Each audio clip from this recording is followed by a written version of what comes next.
রাজনৈতিকভাবে যারা এতিম, যাদের জনসমর্থন নেই, তারা কিছুটা সুবিধা পাওয়ার আশায় এই কথাটা বলছে।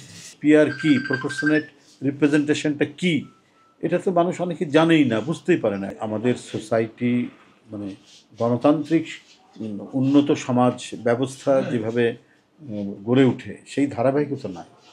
সেই ধরনের একটা মানে পশ্চিম ইউরোপে যেমন একটা সোসাইটি যতটা অ্যাডভান্সড, আমাদের এখানে তো মানে গণতন্ত্রের চর্চার ক্ষেত্রে তো এতটা আমরা অ্যাডভান্স হতে পারি না। সুতরাং এদেশের সাধারণ মানুষ পিআর কি, প্রপোর্শনেট রিপ্রেজেন্টেশনটা কি, এটা তো মানুষ অনেকে জানেই না, বুঝতেই পারে না। একটা জটিল বিষয় তারা মনে করছে। আর একটা বিষয় হলো যে বাংলাদেশের ক্ষেত্রে যদি আমরা হঠাৎ করে এটা ইন্ট্রোডিউস করতে যাই তাহলে কি হবে? তাহলে স্বৈরতন্ত্র আরও বেশি বৃদ্ধি পাবে, ভয়ঙ্কর স্বৈরতন্ত্র বৃদ্ধি পাবে। আর ওই যে রুট লেভেল থেকে জাতীয় পর্যায় পর্যন্ত নেতৃত্বের যে গড়ে ওঠা, নেতৃত্ব যে উঠে আসা, এটা বন্ধ হয়ে যাবে। কেউ আর স্থানীয় পর্যায়ে কাজ করে কেউ উপজেলা চেয়ারম্যান, কেউ মেম্বার অব দি পার্লামেন্ট হবেন, সেই আকাঙ্ক্ষার তৃণমূলে থাকবে না। সবাই ঢাকার দিকে দৌড়াবে, সবাই এখানে দৌড়াবে।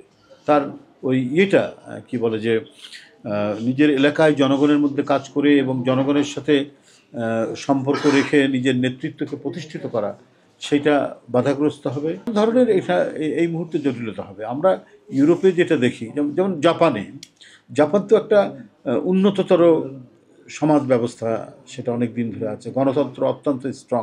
তারপরেও প্রপোর্শনের যে রিপ্রেজেন্টেশন, এটা 37% চর্চা হয়, 37%। বাদবাকি হচ্ছে পুরনো পদ্ধতিতেই নির্বাচন হয়, মানে যেটা সার্বজনীন পদ্ধতি, যেটা চিরায়ত পদ্ধতি, যে ভোটার কি বলে যে প্রার্থী ভোটারদের কাছে দেবে এবং পছন্দ মতো প্রার্থী বেছে নেবে জনগণরা, যাকে তারা বেশি ভোট দেবে। তো এটা জাপানের মতো দেশ। জাপান তো আমাদের চাইতে অর্থনৈতিকভাবে এবং তাদের যে গণতন্ত্রের যে চর্চা এবং ধারাবাহিকতা কত উন্নত মানের তাদের। সেখানেও 100% পিয়ার হয়, সন্নিবেশিত হয়নি, প্রতিষ্ঠিত হয়নি, মাত্র 37%।